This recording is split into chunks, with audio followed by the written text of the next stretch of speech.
Industry today is shattering records for productivity. In all kinds of industry, as for example in glass making, immense quantities of raw materials are transformed into goods for the market. Here, raw materials are fed into a glass furnace. Processing these materials requires specially designed equipment and mass production techniques. Partly these develop out of ingenuity and chance, and partly out of experimentation. The results are products for the home, like the glassware being made here, and products for other aspects of modern living. Since a high rate of industrial productivity benefits everyone by providing better products at less cost, it is important for laymen as well as industrialists to understand what makes such production possible. Basic to this understanding is a knowledge of industrial organization. Each company is directed by a team of experts, the leaders of different specialized departments. Each department has a particular contribution to make to the work of the company it represents. For example, the production department relies upon men and machines to turn out finished products for the sales department to sell.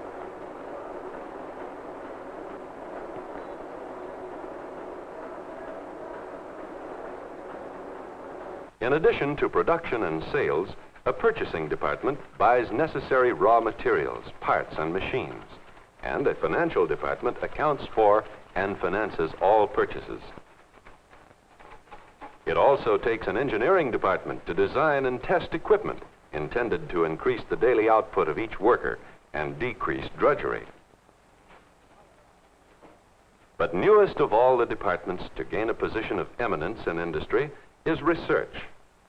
Research is responsible for getting reliable answers to problems that affect the technology underlying production.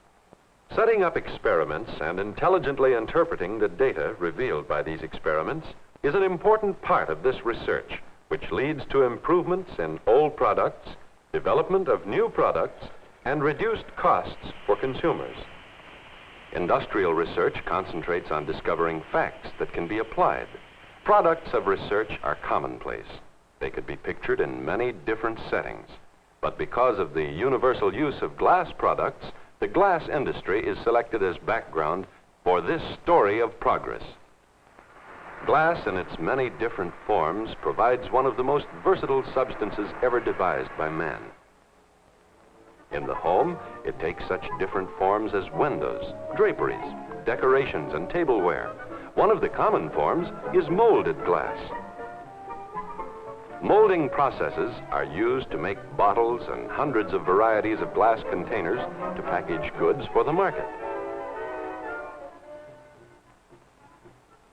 Flat glass, window panes, and plate glass are forms known to everyone. Glass is made into corrugated panels, covers to protect delicate instruments, blocks for construction, acoustic tiles to deaden sound, picture tubes for television sets. Glass can be made into panels containing electrical resistance wires that radiate heat. Whatever the kind of glass, each is adapted to some special use. Some kinds are chiefly useful in the home. Others serve industry or the professions. The properties of each kind depend upon its ingredients. Glass through the ages and until 1880 usually consisted of sand, soda ash, and limestone. Mixtures that go into modern glass contain additional substances. Each is added to produce some special quality not attained by glass craftsmen of the past. Besides changes in mixtures, improvements have been made in the machines for making glass. Ingenuity and luck have helped develop some of the modern techniques and machines, but today it takes more than ingenuity and luck to satisfy man's increasing desires. For example, here's a tumbler. It looks perfect, but let's test it. One successful test that has been devised employs polarized light. Look for strains in the glass. They show up as dark areas. Undesirable strains could lead to early breakage. But when the tumblers are annealed by slow cooling, these strains disappear.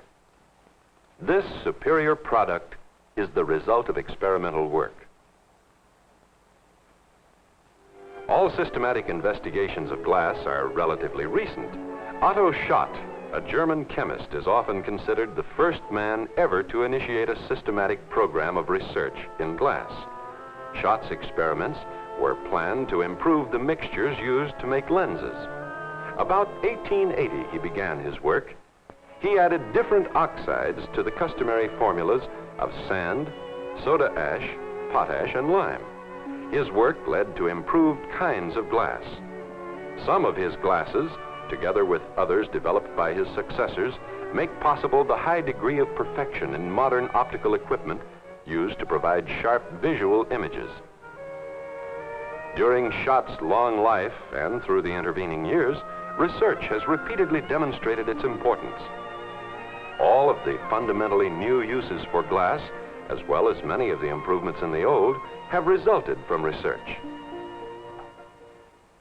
Today, specialists in research continue to study the effects of new materials and procedures. Here is one such specialist. Like most of the younger technologists, he has a degree in science. His knowledge of glass developed in college. Like other students, he included field trips in his training. A special interest led him to make most of his trips to glass factories, such as a flat glass plant. This is where window glass is made.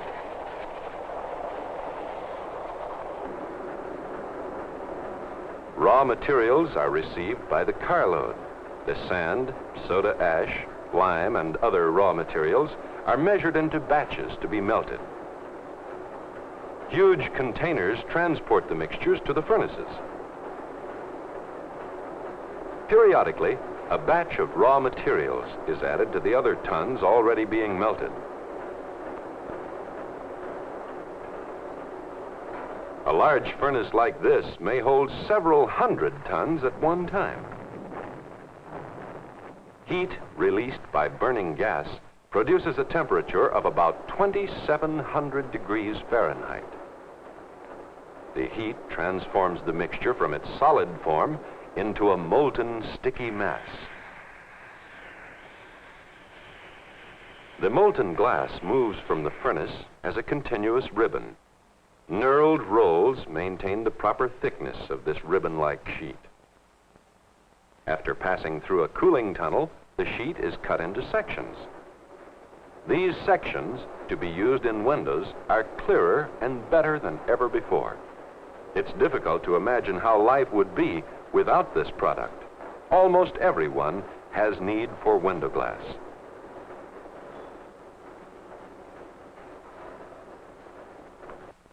Plate glass, another important kind of flat glass, is made from special mixtures of raw materials. The materials are melted in a massive crucible.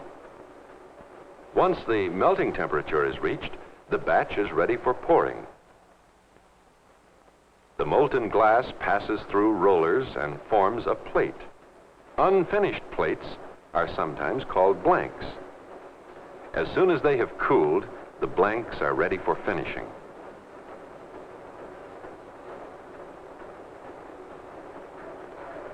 To simplify lifting and handling the large, heavy plates, glass makers use equipment fitted with specially designed suction cups.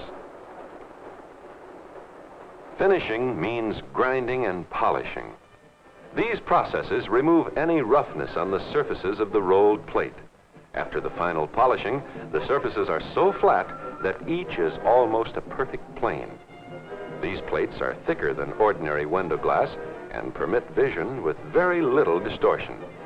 Production methods for plate glass have been improved so greatly in this century that it is now available at relatively low cost. Much plate glass is used to make automobile windows. Containers such as bottles are another type of product in use for centuries. Of course, the glass makers of 100 years ago never saw containers like these. Making glass containers, such as bottles, is one of the most economically important branches of the entire industry. Bottles are made by blowing, as they were in the days of glass blowers. But the quality of glass bottles has been greatly improved, and the methods of production highly developed.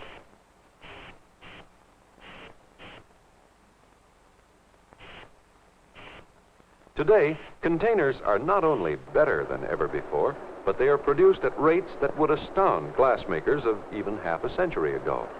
Virtually every home or market in the world has use for some examples of the container industry's products. In some modern factories, glass blowers still practice their ancient art.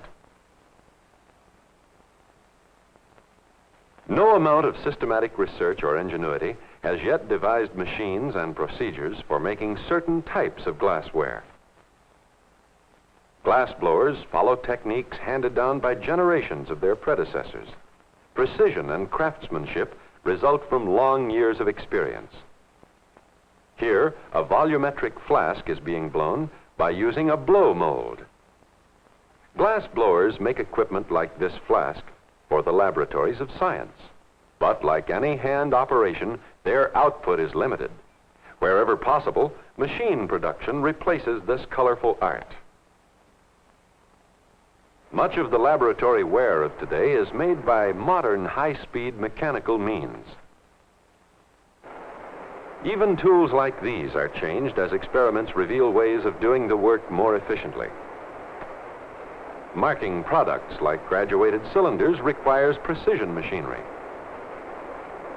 The manufacturers of laboratory ware continually search for improvements, such as glassware with greater resistance to shock, new mixtures of raw materials, improved manufacturing procedures, and refinements in testing apparatus contribute to more perfect products.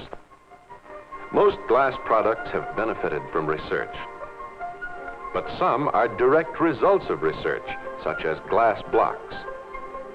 Crude blocks of glass were made as far back as the days of early Rome, but such early counterparts could not compare with the quality of glass blocks today. Mass production of modern blocks is the outcome of a systematic research program begun in the early 1930s. The program was planned to perfect mixtures and develop procedures for high-speed, efficient production of blocks with unique properties. Glass blocks have opened up new uses for glass and helped make glass competitive with some of the other common construction materials. This competition favors the consumer because it offers him a greater variety of materials to select from and leads to lowered prices. It's an example of more and better products for less money, an important contribution to a high standard of living.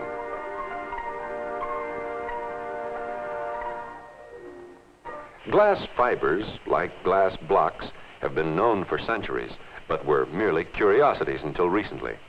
To make fibers, the melted glass is formed into marbles. After inspection, the marbles are conveyed into an electric furnace. Each marble will make more than 100 miles of fibers. Fibers can be made from these marbles that are much finer than a human hair.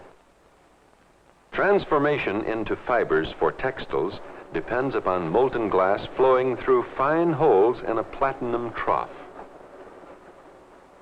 Textiles like this drapery can be manufactured from fibers of glass. Such textiles resist many of the hazards that could destroy ordinary fabrics. The raw materials of glass can be made into other kinds of fiber products without going through a marble stage. This is glass wool. Fibers of glass wool have many valuable properties. These fibers will neither shrink nor stretch, and they will not burn, rot, or rust. The fibers can be sandwiched between layers of heavy paper to form blankets like these. Each blanket provides insulation that will block or reduce the transfer of heat. It can provide insulation for a building to help keep the interior cooler in summer and warmer in winter. To insulate buildings, the paper-covered blankets are tacked between wall or roof supports. Compressed more firmly and treated with a special binding material, glass fibers are made into a pre-formed kind of insulating board for such uses as roof and cold storage container insulation.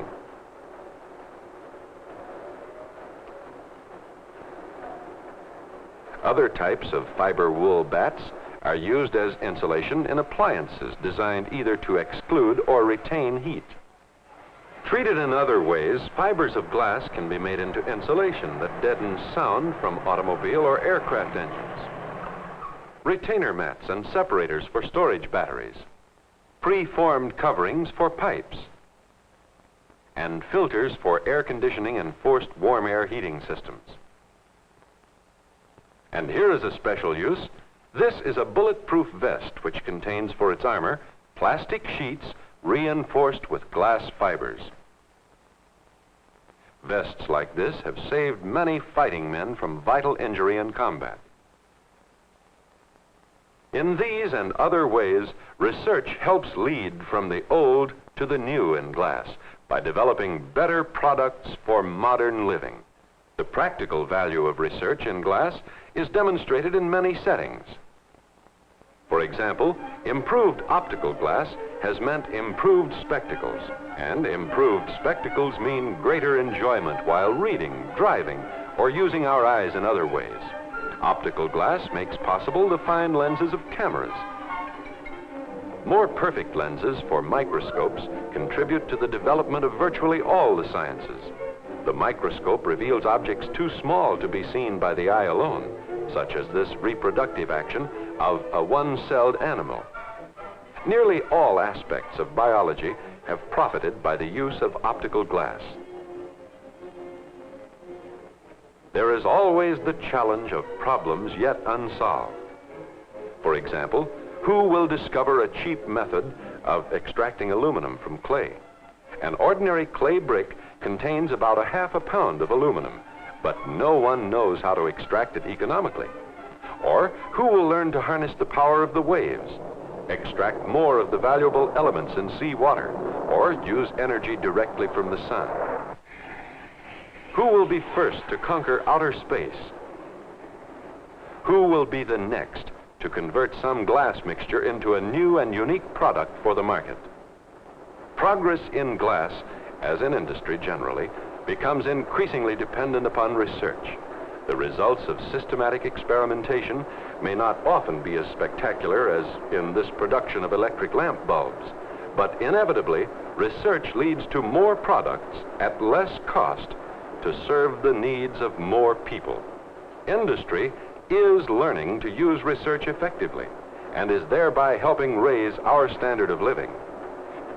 Today, men and women are working to solve many different problems. Their success will influence our future. The achievements being made in glass and in all other industries assure for industrial research a role of increasing importance in furthering industrial progress and the welfare of our society.